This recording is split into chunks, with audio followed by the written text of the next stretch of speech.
सरसकट पाहिजे नाही पाहिजे याच्यावर तुमची भूमिका काय, प्रवीण गायकवाड म्हणून भूमिका काय? नाही, मुळात काय होतं की 1 जून 2004ला खत्री कमिशनचा जो निर्णय आला त्याच्या 83व्या जातमध्ये कुणबीमध्ये मराठा कुणबी मराठा समावेश करण्यात आला. तर मराठा ही जात ओबीसीत तशी पण गेलेली आहे. तुम्ही जर नीट बघितलं, तांत्रिकदृष्ट्या बघितलं तर मराठा कुणबी मराठा असं ज्यावेळेस म्हटलं वाईस वर्सा उलट सुलट, तर मराठा आणि कुणबी ही ज्यावेळेस जात त्याच्यात गेलेली आहे. पण आता सरसकटसाठी आम्ही तो लढा दिलेला आहे. 2004ला निर्णय आला त्यावेळेसपासून आम्ही बरे झाले देवा कुणबी केलो नावाचा एक कार्यक्रम घेऊन महाराष्ट्रात गेलो होतो. महाराष्ट्रामध्ये प्रबोधन केलं. मराठा समाज मागासवर्गीय म्हणून एक व्याख्यानाचा विषय घेऊन महाराष्ट्रात गेलो होतो. ती जागृती झाली, परंतु सामाजिक अस्वस्थता सामाजिक परिस्थिती लक्षात घेता मराठा समाजाने मागासले पण सिद्ध जरी केलं तरी ओबीसीमध्ये एवढा मोठा समावेश घालण्यासाठी कुठलंही सरकार तयार होऊ शकत नाही. म्हणजे एकदा मी न्यायमूर्ती PB सावंत सरांना भेटलो होतो, जे त्या काळामध्ये इंदिरा साहनी विरुद्ध भारत सरकारमध्ये सुप्रीम कोर्टाचे जज होते. म्हणजे न्यायमूर्ती PB सावंत यांना मी विचारलं होतं की सरसकट मराठा समाजाचा समावेश करणं शक्य आहे का? तर न्यायमूर्ती PB सावंतांनी सांगितलं की ज्या समुदायापासून संरक्षण पाहिजे तेच आता आरक्षण मागायला लागलेत. जर सगळ्याच समाजांना आरक्षण दिलं तर ते म्हणतात की आरक्षणाचं औचित्य संपून जातं. म्हणजे खुल्या वर्गातले हळूहळू सगळेच लोक जर आरक्षण वर्गामध्ये आले तर ते नल नील झाल्यासारखं आहे. म्हणजे सर्वांनाच आरक्षण म्हणजे कुणालाच आरक्षण नाही असं ते मला म्हटले होते. नाही, कसं आहे की मी कुणाच्या भूमिकेवर बोलत नाहीये. मी एक अभ्यास केलेला आहे. माझा 25-30 वर्षाचा अभ्यास आहे. मी पुस्तकं लिहिलेली आहेत आणि माझ्या पुस्तकांच्या अभ्यासाच्या आधारावर मी सरकारबरोबर भूमिका घेतलेली आहे. माझी एक स्वतंत्र भूमिका आहे आणि ती मांडण्याचा मला स्वतंत्र अधिकार आहे. नाही, मी कुणाच्या भूमिकेवर काही मांडत नाहीये. मी सरकारच्या भूमिकेवर भूमिका मांडतोय. नाही, मला मी कुणाच्या प्रश्नावर उत्तर द्यायचं काही कारणच नाही ना. माझी भूमिका सरकारच्या बाबतीत आहे. मी अत्यंत स्पष्ट केलं की शिक्षण महागल्यामुळे एक समस्या आहे आणि बेरोजगारी ही एक समस्या आहे. तर या समस्येवर आरक्षणच फक्त उत्तर आहे असं मला वाटत नाही.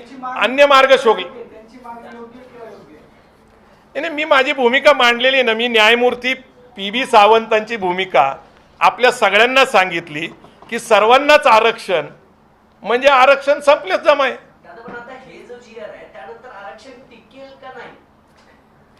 नाही, असं आहे की आरक्षण हा जो विषय आहे ना खूप व्यापक आहे.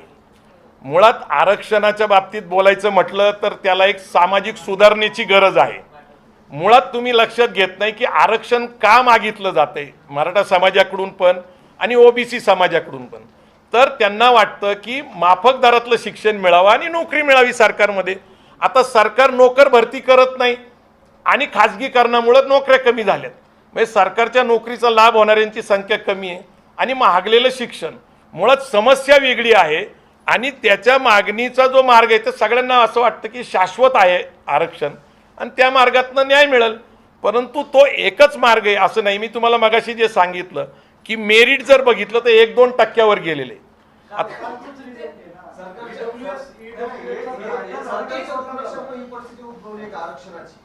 काय म्हणतो मराठवाड्यात जास्त रोष आहे तर शेती म्हणा, पाणी म्हणा, हमीभाव म्हणा, तो एकीकडं दुष्काळ म्हणा, एकीकडं त्यांची खर्च वाढतोय पण मुलांच्या शिक्षणाचा खर्च इकडे पण वाढतोय पण उत्पन्न काही मिळत नाही. त्यामुळे ही परिस्थिती निर्माण. मी मागं सांगितलं होतं की पूर्वी असं अनबॅलन्सिंग झालेलं आहे. पश्चिम महाराष्ट्राचा विकास झाला पण विदर्भ, मराठवाडा, खानदेश, कोकण मागासलेलं राहिलं. म्हणून आपल्याकडे वैज्ञानिक विकास महामंडळ आणली. वैज्ञानिक विकास महामंडळामध्ये अनेक योजना आणल्या. अनेक योजनेच्या माध्यमातून जी काही त्यांची परिस्थिती होती त्यांना अनुदान देऊन तो विकास केला गेला. त्यावेळेस कसं होतं की मराठवाड्याची अस्मिता होती, कोकणाची अस्मिता होती, खानदेशाची, तर ती प्रादेशिक अस्मिता होती त्या भागाच्या लोकांची. पण आता जातीय अस्मिता झाल्यामुळं काय झालंय, जाती म्हणजे त्यातून जे काही लाभ मिळवायचा प्रयत्न करतोय तर दुसऱ्या जाती अस्वस्थ व्हायला लागलेल्या आहेत आणि ते परवडणारं नाही आहे. लक्षात घ्या. आणि म्हणून एकूण परिस्थितीचा विचार केला तर फक्त आरक्षणाने सगळ्या समस्या सुटू शकतात असं मी मानत नाही, आमची संघटना मानत नाही. सध्या आमचा फोकस हा महाराष्ट्र धर्मासाठी आहे आणि महाराष्ट्र धर्मासाठी आमची भूमिका आहे की SC ST OBC खुल्या वर्गातल्या सगळ्या जाती यांनी एकत्र येऊन महाराष्ट्र शांत ठेवला पाहिजे. जातीय धार्मिक द्वेष पसरू नये. सध्या जे नेतृत्व करतात त्यांनी भाषेची मर्यादा पाळली पाहिजे. या भाषेमुळं, नेत्यांच्या भाषेमुळं समाजाचा द्वेष पसरत चाललेला आहे. तर त्यामुळं महाराष्ट्र धर्मासाठी हा महाराष्ट्रात कार्यक्रम घेऊन जात असताना महाराष्ट्राची अस्वस्थ परिस्थिती, टोकदार झालेल्या भूमिका या संपून लोकशाही पद्धतीने सगळ्यांना हक्क आहे सरकारकडे मागणी करायची. सरकारने चुकीचं धोरण घेतलं तर आपल्याला इथं जे हायकोर्ट आहे, उच्च न्यायालय आहे, सुप्रीम कोर्ट आहे, त्याच्यात त्यांना न्याय मागण्याचा अधिकार आहे. पण समाजामध्ये अस्वस्थता पसरू नये, जातीय वर्गीय धार्मिक द्वेष पसरू नये याच्यासाठी महाराष्ट्र धर्मासाठी हा कार्यक्रम आम्ही महाराष्ट्रात घेऊन जातोय.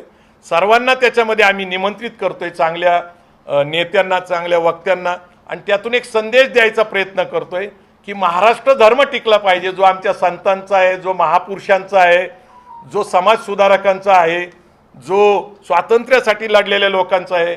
आणि अगदी 1 मे 1960ला निर्माण झालेल्या महाराष्ट्राच्या आंदोलनामध्ये जे सगळे सक्रिय होते त्यांच्यासाठी आहे.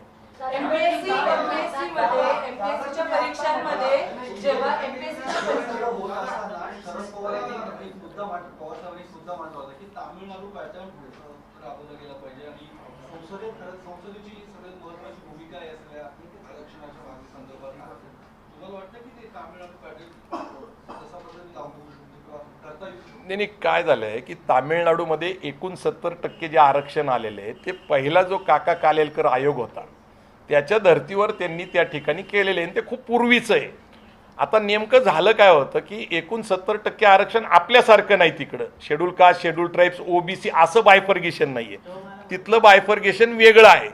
आणि ते नेमकं नरसिंहराव सरकार सत्तेत असताना त्याच्या अगोदर VP सिंगांनी मंडल आयोग लागू केला आणि मंडल आयोगाचा निकाल येत असताना 50%ची मर्यादा आली. तोपर्यंत तशा मर्यादेवर चर्चा झाली नव्हती.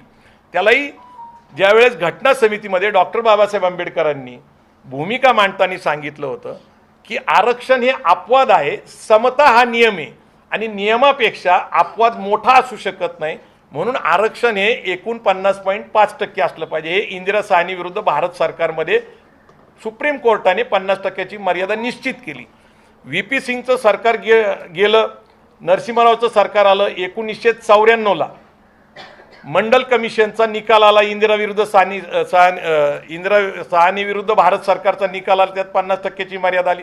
त्यावेळेस जयललिताचा पाठिंबा हा नरसिंहराव सरकारला होता. नरसिंहराव सरकार अल्पमतात होतं आणि अल्पमतात असल्यामुळं इंदिरा गांधींनी एक कायदा केला होता, 9th शेड्यूल. 9th शेड्यूलचा अर्थ असा आहे की जे धोरण सरकार घेईल, कायदा करल, त्याला हायकोर्टात, सुप्रीम कोर्टात चॅलेंज करता येणार नाही. मुख्यतः तो जमीन मिळवण्यासाठी, म्हणजे ज्यावेळेस जमीन अधिग्रहण करायचं असायचं रस्त्यासाठी, विकासासाठी, म्हणजे धरणं असतील, MIDC असेल, तर ती अडचण होती आणि म्हणून 9th शेड्यूल तयार केलं होतं. तर त्याच्यामध्ये नरसिंहरावनी त्याला प्रोटेक्शन दिलं 9th शेड्यूलला.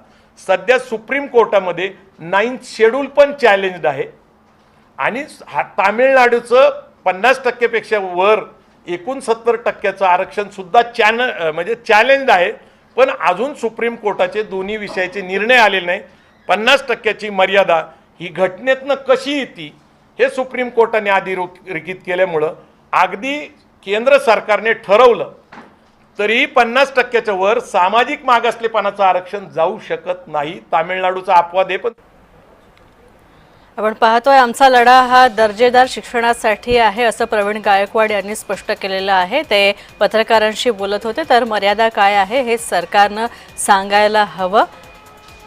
तसंच नेत्यांनी सुद्धा भाषण करताना प्रक्षोभक भाषा वापरू नये असं सुद्धा प्रवीण गायकवाड यांनी म्हटलेलं आहे. न्यायालयात शासनादेश टिकणं हे महत्त्वाचं आहे असं सुद्धा प्रवीण गायकवाड यांनी मराठा आरक्षणासंदर्भात बोलताना म्हटलं. जातीय धार्मिक द्वेष पसरवू नये हेच आमचं उद्दिष्ट असल्याचं गायकवाड यांनी स्पष्ट केलं. महाराष्ट्र धर्म टिकला पाहिजे आणि यासाठीच आपण प्रयत्नशील असल्याचं गायकवाड यांनी म्हटलंय.